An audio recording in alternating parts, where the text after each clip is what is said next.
Lee Stone is one of the most influential freestyle jet ski riders the sport has ever seen.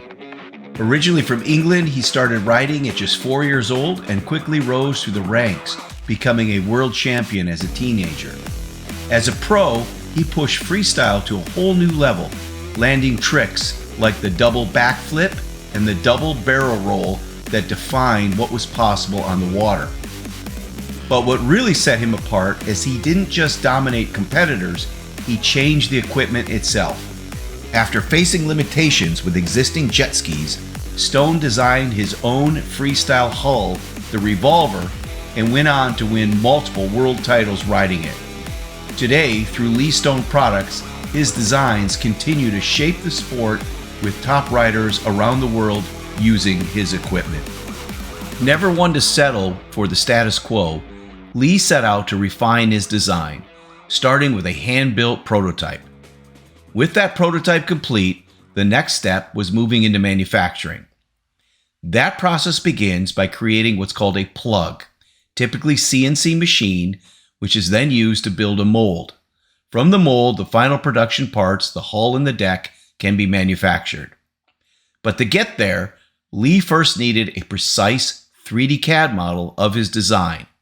That's where EMS 3D came in. We used our Creaform Metroscan Black Elite to 3D scan the handmade prototype, capturing an extremely accurate digital twin of the physical part. 3D scanning is fast and highly precise way to capture every detail down to the smallest surface features. What most people don't realize is the raw 3D scan data isn't usable CAD. It's made up of millions of points or polygons. That kind of data isn't suitable for manufacturing. Converting it into a true mathematical CAD geometry is a complex process, especially for something like a jet ski hull where the shapes are highly organic and require smooth, precise surfaces. So let's take a look at the 3D scan data in blue and the CAD model in yellow. Now, many people would think they are the same thing, but we are going to walk you through just how complex of a CAD model this was to create. So let's take a look what 2 days of surface modeling looks like, abbreviated and sped up. Using Geomagic Design X, we first built region groups, then we created mathematical surfaces. This starts by creating guide curves, which includes lines, arcs, and splines. These guide curves are meant to follow the feature lines of the hull and help with the surface creation. For the surface creation, we use tools like Mesh Fit, Boundary, Loft, Sweep, and other tools. We also need to make sure the transitions from one surface to the next is smooth or tangent.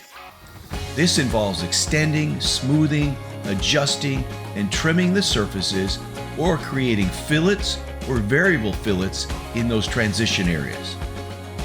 Because this is a hand-built model, we need to smooth and ferret out areas of imperfection.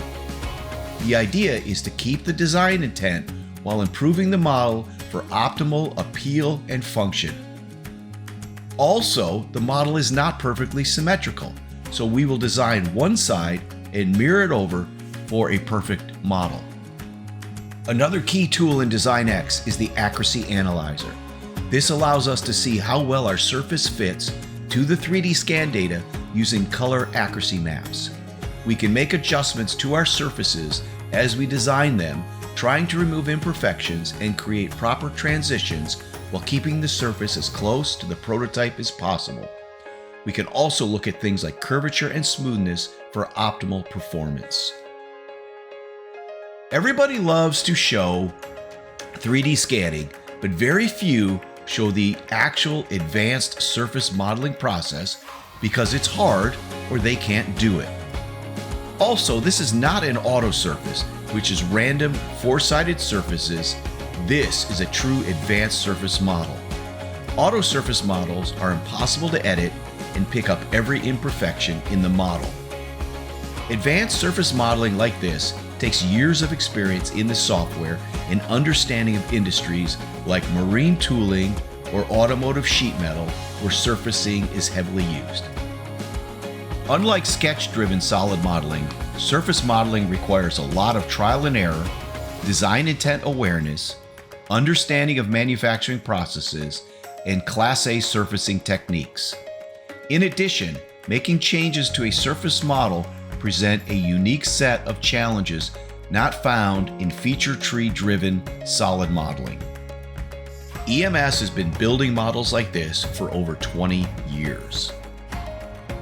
So here is our final CAD model when compared to the original 3D scan data. Now you'll notice most of it is green, which is within our tolerances, but there'll be some areas where again we've smoothed it out, and then you'll also notice when we mirrored it over the differences in symmetry. And this is very normal for a hand-built prototype. So what we've done is we've taken that prototype and we've improved it, made everything symmetrical, smoothed everything out so it has nice transitions and a nice smooth flow. So if you'd like to learn more about how EMS can help you in 3D scanning and CAD modeling of any type of design project, you can give us a call at 877-845-2700 or send us an email at info@ems3d.com.